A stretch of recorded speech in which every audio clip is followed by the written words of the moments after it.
मसीह में प्रिय भाई बहन, आज हम परमेश्वर के वचन में से सीखेंगे। और कई बार लोग ये कहते हैं कि हम गरीब हैं, हमारे पास कुछ भी नहीं है, हमारी दशा अच्छी नहीं है, हम बहुत दुखी हैं। लेकिन आज मैं आप लोगों को उत्साहित करना चाहता हूँ कि परमेश्वर की दृष्टि में धनी कौन है, परमेश्वर की दृष्टि में एक अच्छा व्यक्ति कौन है, परमेश्वर की दृष्टि में धनवान किसे हम कहेंगे।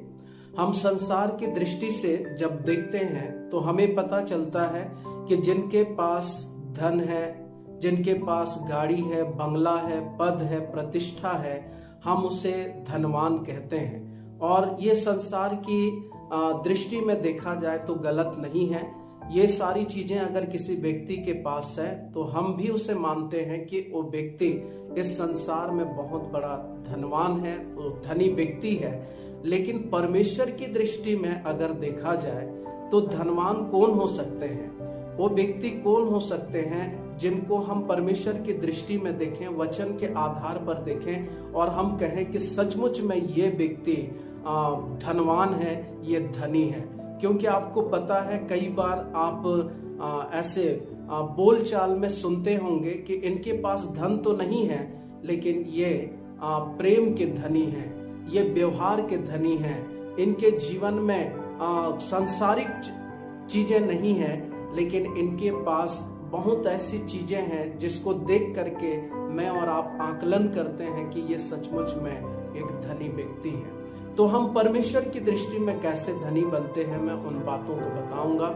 जब आप लूका रचित सुसमाचार उसके 12 अध्याय और उसके 21 पद में पढ़ते हैं तो वहां पर एक धनवान के विषय में प्रभु यीशु मसीह ने एक दृष्टांत कहा। और इस 21 पद में प्रभु यीशु मसीह ये बताना चाह रहे थे कि जिनके पास इस संसार का ऐशो आराम की चीजें हैं, धन दौलत है, पद प्रतिष्ठा है, वे इस संसार के धनी हो सकते हैं लेकिन परमेश्वर की दृष्टि में वो धनी नहीं है। क्यों? क्योंकि परमेश्वर की दृष्टि में जो धनी है उनका गुण अलग होता है, उनकी पहचान अलग होती है। और परमेश्वर की दृष्टि में जो धनी है, मैं कुछ बातों को आप लोगों के सामने रखना चाहता हूं। जैसे कि आप 1 तीमुथियुस 6:6 में पढ़ेंगे तो वहां पर परमेश्वर के वचन में लिखा है कि संतोष सहित भक्ति परमेश्वर की दृष्टि में बड़ा धन है।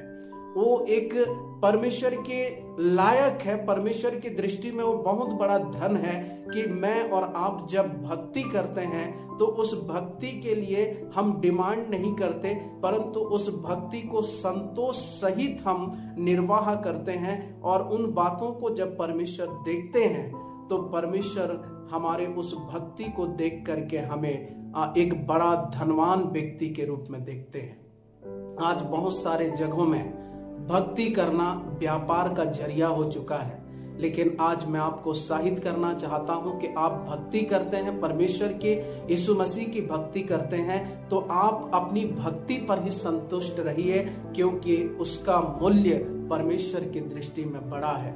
जब आप उसी 1 तीमुथियुस उसका 6 अध्याय उसके 18 वचन को पढ़ेंगे तो वहां पर परमेश्वर का वचन कहता है कि हमको भले काम करने में धनी बनना है। आज हम देख पाते हैं बहुत सारे लोगों के पास धन है, उस धन के द्वारा भी इंसान भले काम कर सकता है, लोगों को दे करके, लोगों की मदद करके, और वही मदद परमेश्वर की दृष्टि में एक बड़ा धन कहलाता है। लेकिन दुख की बात तो यह है कि आज लोगों के पास संसार का धन तो परमेश्वर ने दिया है लेकिन उसे दूसरों को देने के लिए उनको दुख होता है, उनको तकलीफ होती है।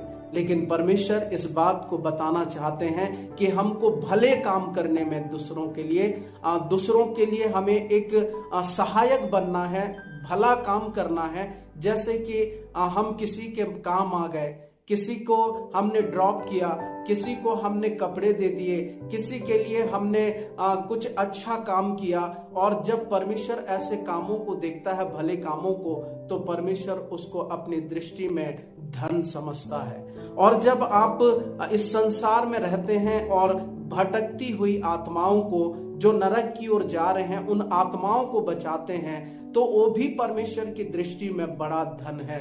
जब हम लूका रचित सुसमाचार 21 अध्याय को पढ़ते हैं, उसके 1 से लेकर के आगे, तो बहुत सारे धनवानों ने आकर के दान दिए, अपना भेंट दिए, लेकिन प्रभु यीशु मसीह ने क्या कहा कि धनवानों ने अपनी बढ़ती में से कुछ दिया, लेकिन इस विधवा स्त्री ने अपना सब कुछ दे दिया।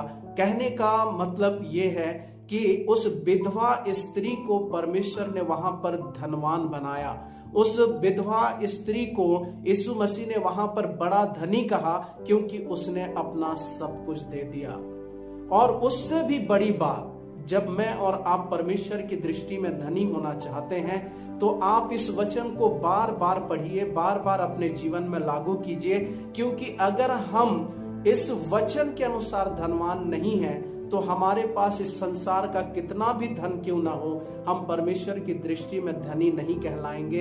हम परमेश्वर की दृष्टि में कभी भी हम अच्छा नहीं कहलाएंगे, क्योंकि जो वचन मैं आपको बताने जा रहा हूं, इस वचन में स्वर्ग का धन भर भर के यहाँ पर लिखा गया है। और ये जो धन है, इस धन को अगर किसी ने पा लिया, तो वो इस दुनिया में भी धनवान है और स्वर्ग में भी धनवान होगा।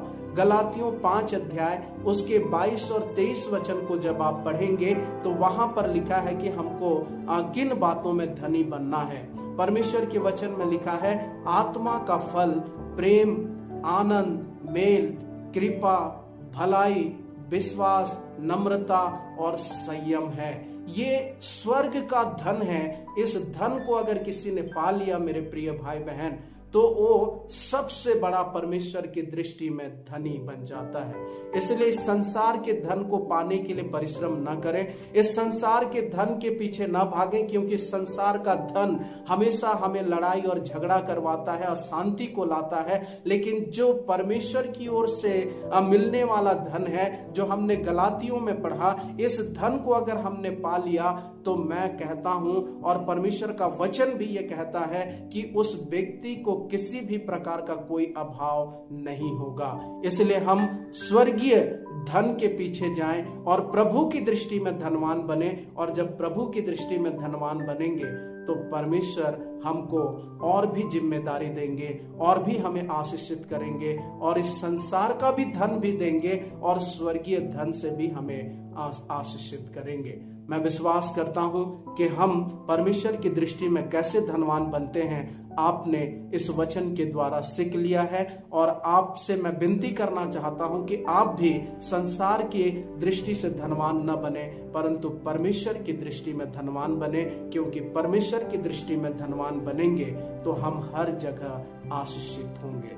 परमेश्वर इन वचनों के द्वारा हम सबों को आशीष दे। God bless you all.